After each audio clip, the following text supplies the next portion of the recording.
नमस्कार दोस्तों, कैसे हैं आप सब। मेरे काबिले तारीफ़ चैनल में आप सभी का एक बार फिर से हार्दिक स्वागत है। दोस्तों, आज मैं आप सबके बीच अकबर और बीरबल की कहानी लेकर आई हूँ, जिसका शीर्षक है ईश्वर अच्छा ही करता है। तो आइए सुनते हैं ये कहानी। बीरबल एक ईमानदार तथा धर्मप्रिय व्यक्ति था। वह प्रतिदिन ईश्वर की आराधना बिना नागा किया करता था। इससे उसे नैतिक व मानसिक बल प्राप्त होता था। वह अक्सर कहा करता था कि ईश्वर जो भी करता है मनुष्य के भले के लिए ही करता है। कभी कभी हमें ऐसा लगता है कि ईश्वर हम पर कृपा दृष्टि नहीं रखता, लेकिन ऐसा होता नहीं। कभी कभी तो उसके वरदान को भी लोग शाप समझने की भूल कर बैठते हैं। वह हमको थोड़ी पीड़ा इसलिए देता है ताकि बड़ी पीड़ा से बच सके।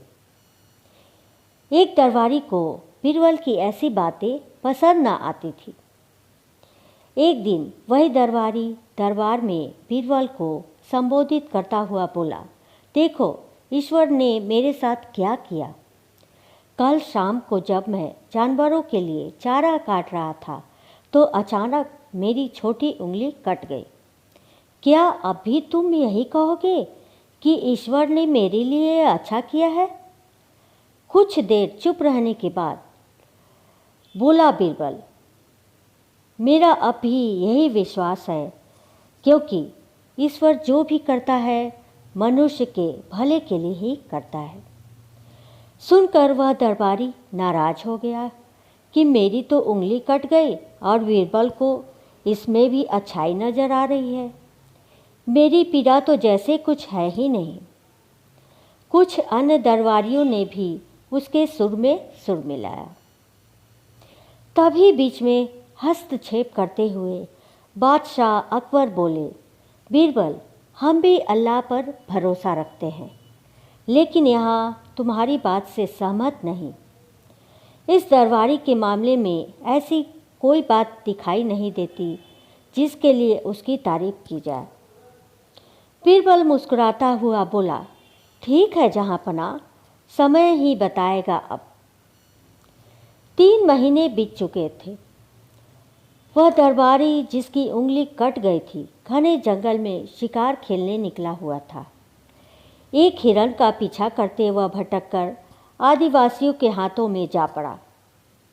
वे आदिवासी अपने देवता को प्रसन्न करने के लिए मानव बलि में विश्वास रखते थे। अतः वे उस दरबारी को पकड़कर मंदिर में ले गए बलि चढ़ाने के लिए। लेकिन जब पुजारी ने उसके शरीर का निरीक्षण किया तो हाथ की एक उंगली कम पाई। नहीं, इस आदमी की बलि नहीं दी जा सकती। मंदिर का पुजारी बोला, यदि 9 उंगलियों वाले इस आदमी को बलि चढ़ा दिया गया तो हमारे देवता बजाय प्रसन्न होने के क्रोधित हो जाएंगे। अधूरी बलि उन्हें पसंद नहीं। हमें महामारियों, बाढ़ या सूखे का प्रकोप झेलना पड़ सकता है, इसलिए इसे छोड़ देना ही ठीक होगा। और उस दरबारी को मुक्त कर दिया गया। अगले दिन वह दरबारी दरबार में बीरबल के पास आकर रोने लगा।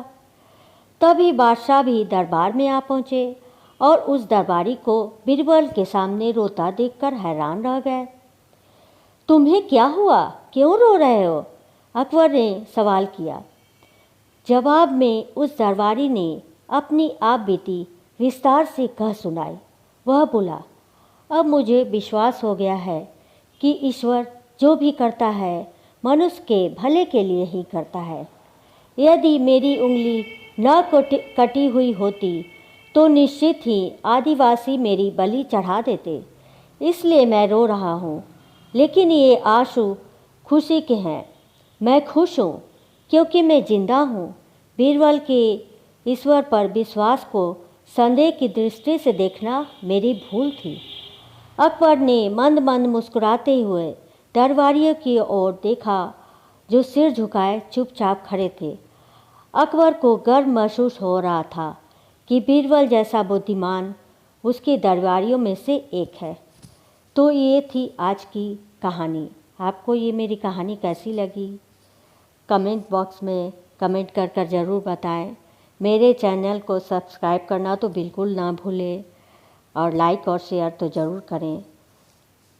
तब तक के लिए मैं आपसे विदा लेती हूँ। बहुत जल्द फिर एक नई कहानी लेकर जल्द उपस्थित होती हूँ आप सबके बीच। तब तक के लिए धन्यवाद।